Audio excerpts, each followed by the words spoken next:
Hi there, welcome. Welcome to Homekeepers. Come right on in, my friend. So glad to be here with you today. Hope you're having a wonderful day. It's always a good day, you know, when you know the Lord.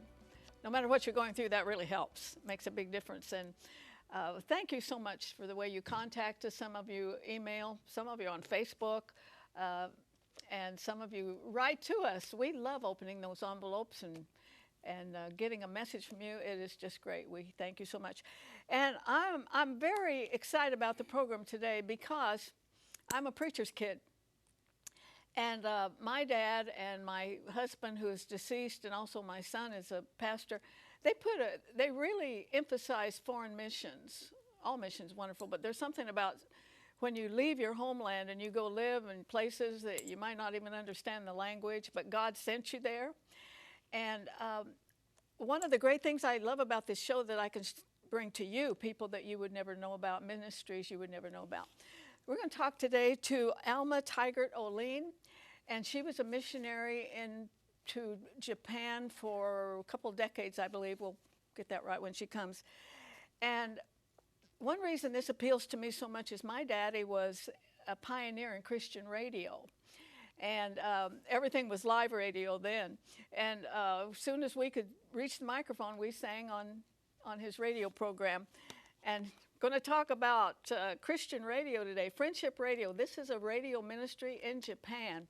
And when you read this book that Alma has written, you can just see God, but it was kind of torturous. I think they started out with a microphone and a recorder or something like that, and ended up with studio and shortwave, and that message is still going all over Japan and farther. Thank God for that. There are very, very ingenious ways to get the message of the gospel out. So I want her to tell you this story. And then I'm going to join Stephanie. She's going to make something so cute, I don't want to give it away. But I love the kind of artwork she's in. It's craft work that you could do yourself. And the thing that is interesting to me is there's no end to the ideas and the messages that you can have around your home. I think it's a good idea to have good messages around your home. And these are some of the things you could hang around and create a little bit better atmosphere. But before I join her, as I've told you many, many times, we are viewer supported. That means that you support the ministry.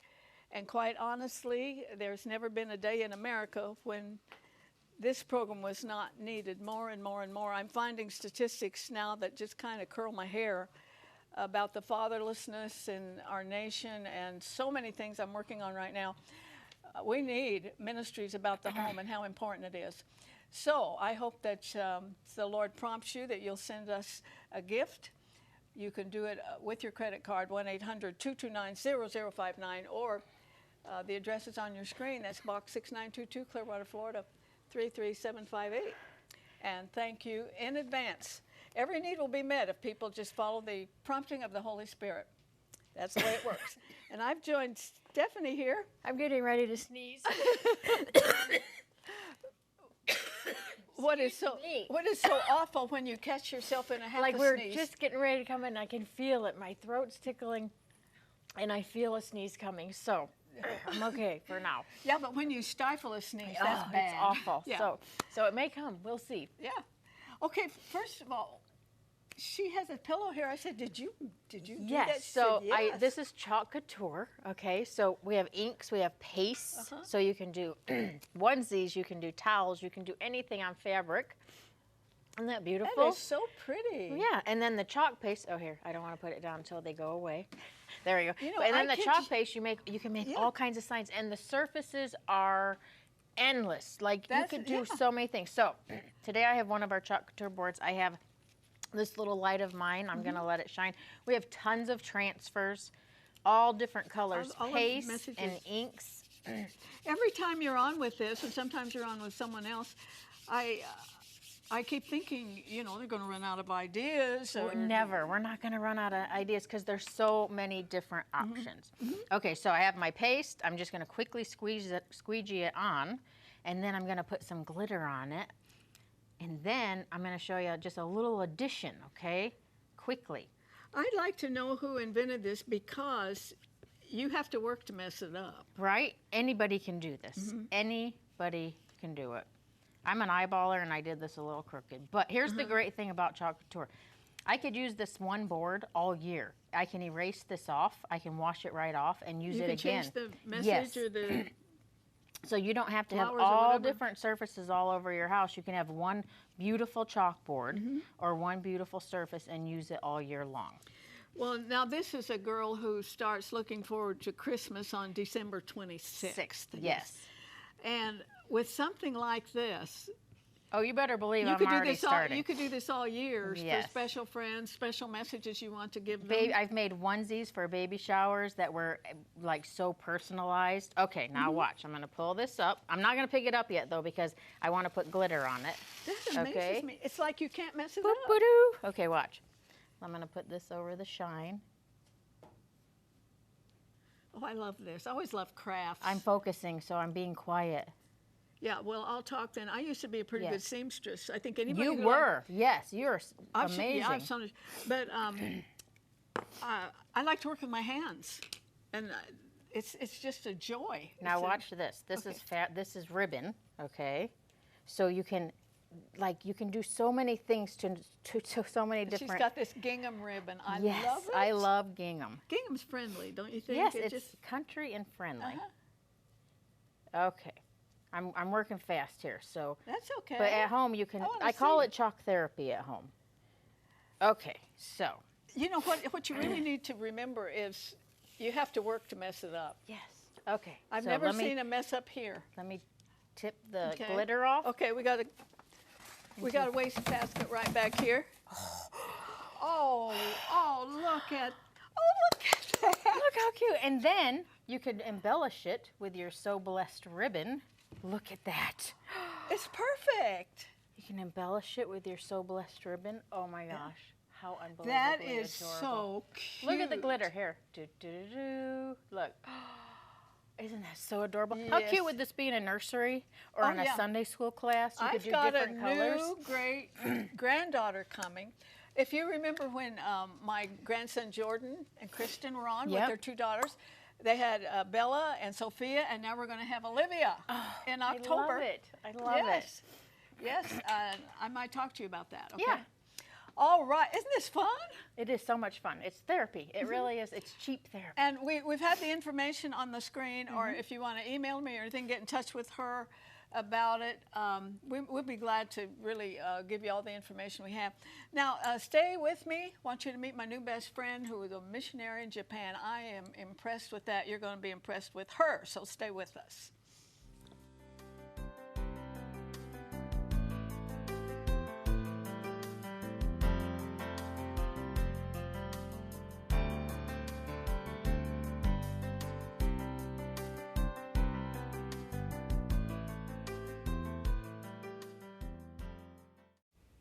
I am honored to welcome to Homekeepers, Alma, Tygert, Oline. Welcome to Homekeepers. Thank you. Thank you. And you actually wrote this little book kind of for your children's children and all. I'm glad That's you right. did. Mm-hmm. I did. Anything like this, there really needs to be a history of it. So, okay. Did you become a Christian when you were young? I did. When I was 9 years old, I accepted the Lord as my Savior. And was there any sense of missionary work early on in your life? There was. We had a summer Bible camp in our small town in northern Maine, and my great uncle bought me missionary biographies, David Livingstone, Mary Celeste, and so forth, and so I read them, and I really, from that time, wanted to be a missionary. I didn't know where, but the call of God is so great, and it kind of sneaks up on you a little bit like that. Yes. Maine, I love Maine. I've been there you? quite a bit. It's one of the most beautiful states. It is in the very Union. beautiful. Yeah. It's a lot warmer here That's right, it in the is. wintertime. Okay, Yes. now how did you meet, his name is Steve Tygert. Steve. Yeah. I met him at the New Brunswick Bible Institute, where I attended after high school. I'm very familiar with New Brunswick too. Are That's you? in Canada. Yes, yes.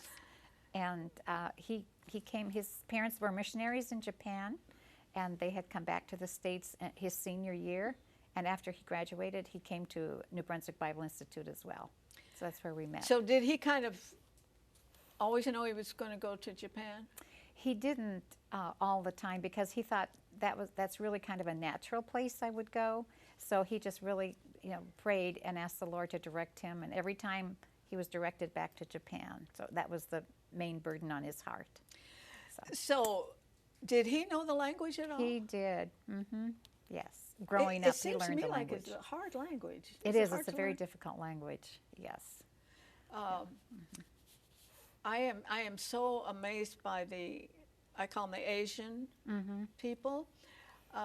Those young people come to America and they see the opportunity. Yes. And they get the education, and they are usually our valedictorians, and a lot of them in medicine and so forth. Yes. I think they see the opportunity more than the American young people do. Probably. But it seems to me like it would be a very difficult language.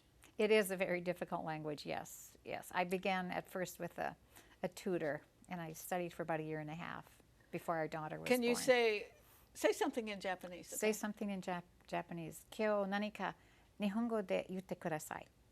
And is there like certain emphasis on certain syllables?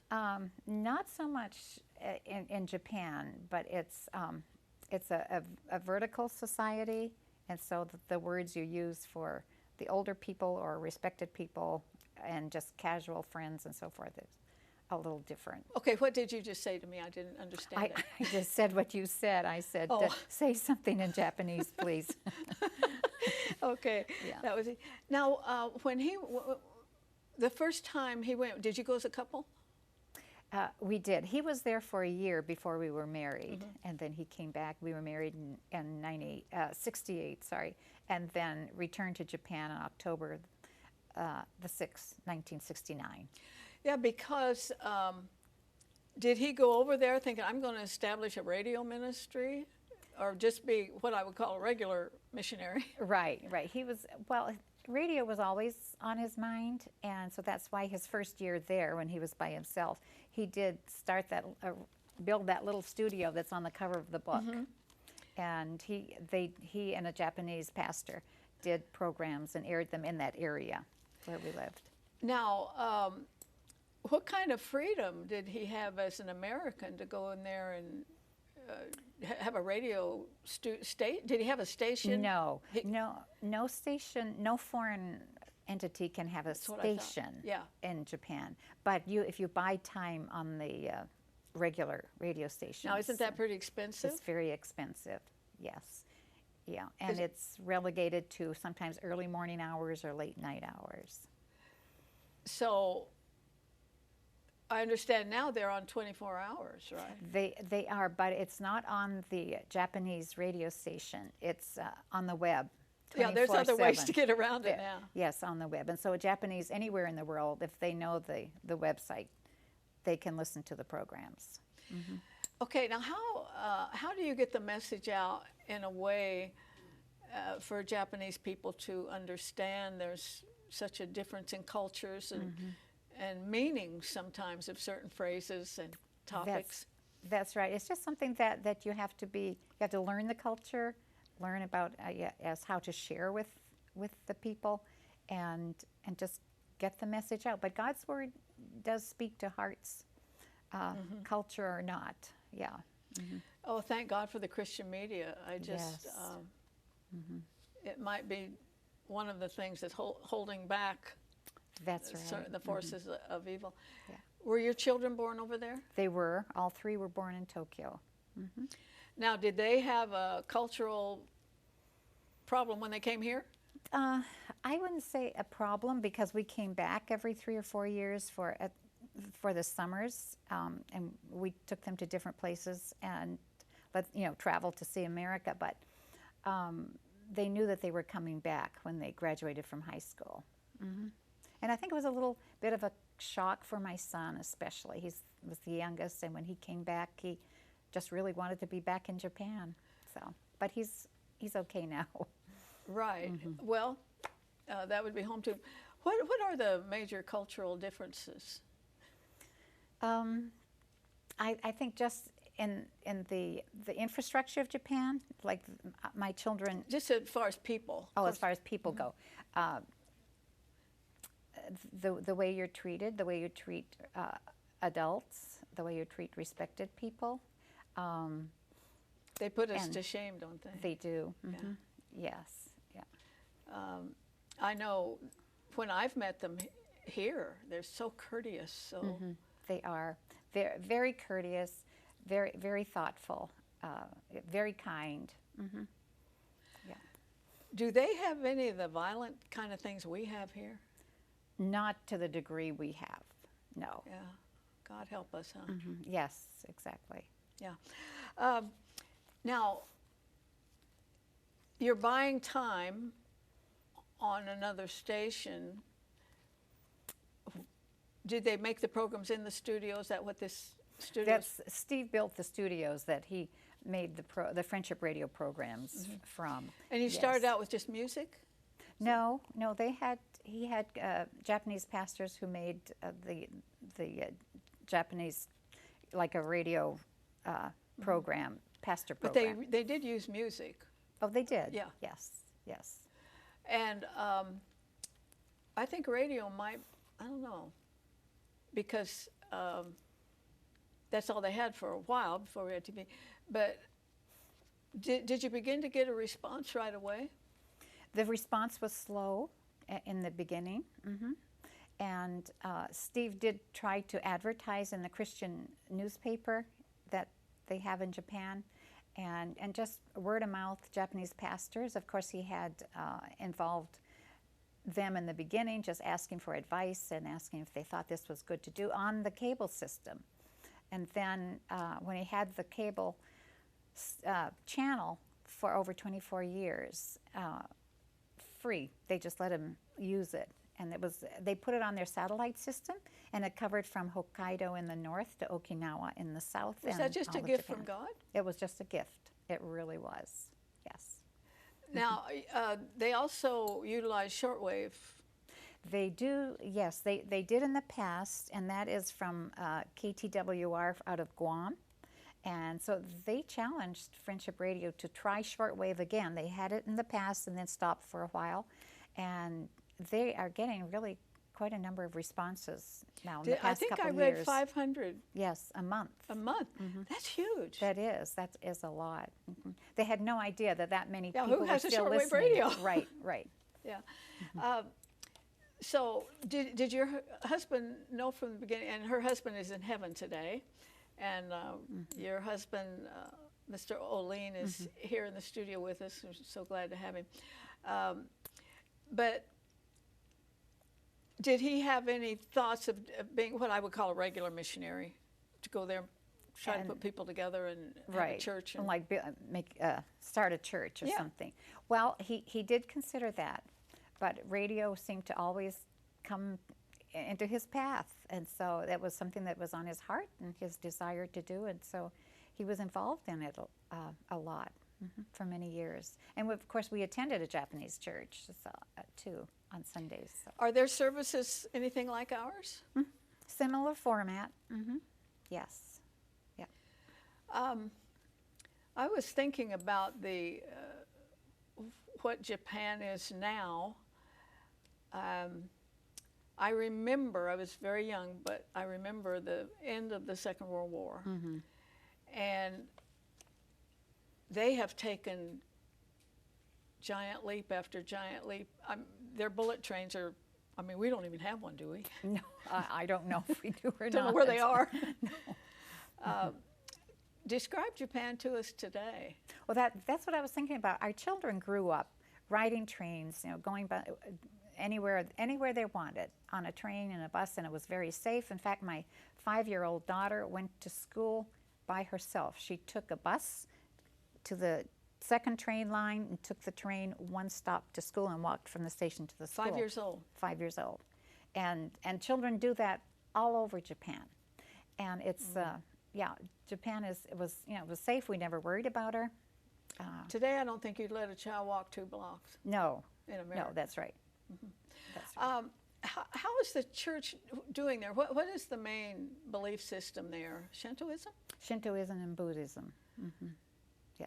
Shintoism is, usually they say when they're married, they go to the Shinto shrine, and when they die, they go to the Buddhist temple. So they got a couple of gods that they have to deal with. How would you describe the Church of our God there in Japan? Well, I think that it's growing. The numbers are not large yet, but it is growing. God is still working, and yeah, there are missionaries coming, new missionaries coming, and learning the language and going out to, and they're using innovative ways to reach people, like through music, through coffee shops, and different avenues of outreach. You said that, you know, an American Christian couldn't go over there and own a station or anything. Has that changed at all? No, it has not. Yes. And what about their higher education? They're very smart people, I know. They are, and they have very good universities. Tokyo University, and I mean, just a number, Kobe, there are a number of them. Do you miss it? I do miss Japan, yes. When we retired in 2004, we didn't know if we would be returning or what, but we have gone back 8 times for 3 months at a time because people need someone to go keep their ministry going while they come home for a 3-month home assignment. What better person to do so that? That's right. So we've gone back and loved it. And your husband, Steve Tygert, who was the founder of this Friendship Radio, and I think we've had the website on the screen. You might take a look at it. I don't know. I just feel so glad when I look at it, knowing what radio can do. But he went to be with the Lord how long ago? He went in January 1995. Yes. So he was a young man. He was. He was 49. But what a legacy he's left. I'm so thankful that you wrote the book. Yes. And know that God is moving all around the country. Yes. But you'd like to think sometimes of a huge revival in places where this, you know, godless idols are worshipped. Yes. It's a tough one. That's a tough nation, isn't it? It is, yes. The numbers of Christians are less than half of 1%. Yes. But we've been just very thankful for the young man God brought to work with Steve after about 1 year after starting Friendship Radio. And he's still there, and he just feels this is, you know, God called me to this. This is my ministry, and I'm just not giving it up. And so he's continuing, and here we are worldwide on the web. You know, it's just amazing. They're no longer on the cable system. About 4 or 5 years ago, I think is when they stopped that. But then they're worldwide. Now, do they have a variety of preachers on the radio and the music, which basically what we do here? They do. Yes, they used to have some programs from America in English, just to attract those who wanted to keep up their English or to study English. But it's mostly Japanese pastors. I think it takes a very special personality for radio. I hope you have some of those, because we could call names here in the United States with very, very specific personalities for radio. And, yes. And when you get that personality behind the message of the gospel, it's a good thing. Yes. Thanks for telling us about this. You're welcome. And I hope you'll remember Friendship Radio. What a blessing to know about what God is doing in all of these countries, and that His power has never been diminished at all. And one day you're going to meet so many of those people that heard Friendship Radio. Right. In heaven, they're going to thank you for it. Now, I am going to join you just a little bit late, just in a second, because I have a special message for you. I think there's some things that we really need to address in this nation, and I hope to do more and more of it in the next few months. America's in trouble, and we need to do something about it. So you stay with me. I have a couple of things to say before we have to say goodbye.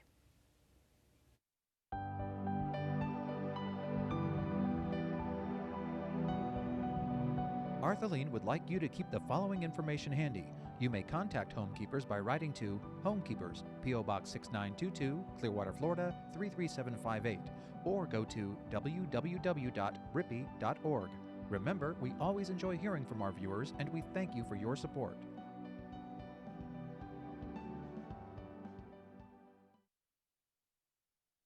Okay, let me again remind you that we are viewer supported and so appreciate everything that you send our way, that we keep this important ministry on the air. The 800 number is on the screen right now, as well as our address, and let me thank you in advance. We appreciate it so much, and we love you so much. You know, it's long been my opinion that Christians have promoted unrighteousness in this nation just by saying and doing nothing. If at this point we do not speak out, it could be too late. However, when it comes to the public school situations, it's the parents who hold the power.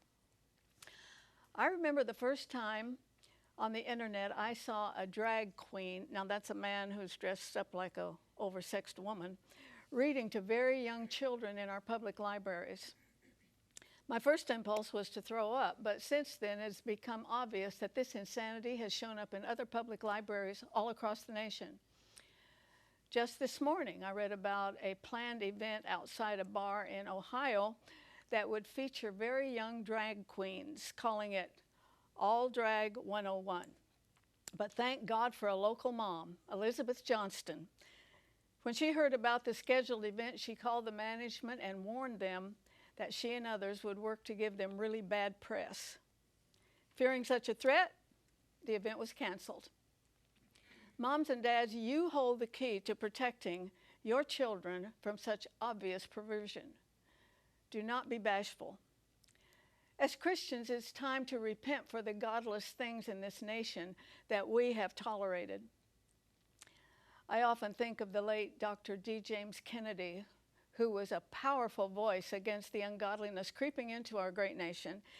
And he warned us when he wrote this: tolerance is the last virtue of a depraved society. When you have an immoral society that blatantly, proudly violates all the commandments of God, there is just one last virtue they insist upon: tolerance for their immorality. He was right on. It's time to speak up, speak out, and ditch tolerance for all forms of ungodliness. Rather, let's promote holiness and teach the same thing to our children. Thanks for being with me, and please remember, there's no higher calling than that of a homekeeper. God bless you. If you should miss a Homekeepers program, you can catch up by going to www.ctnonline.com. Click on CTN Programs and then on Homekeepers.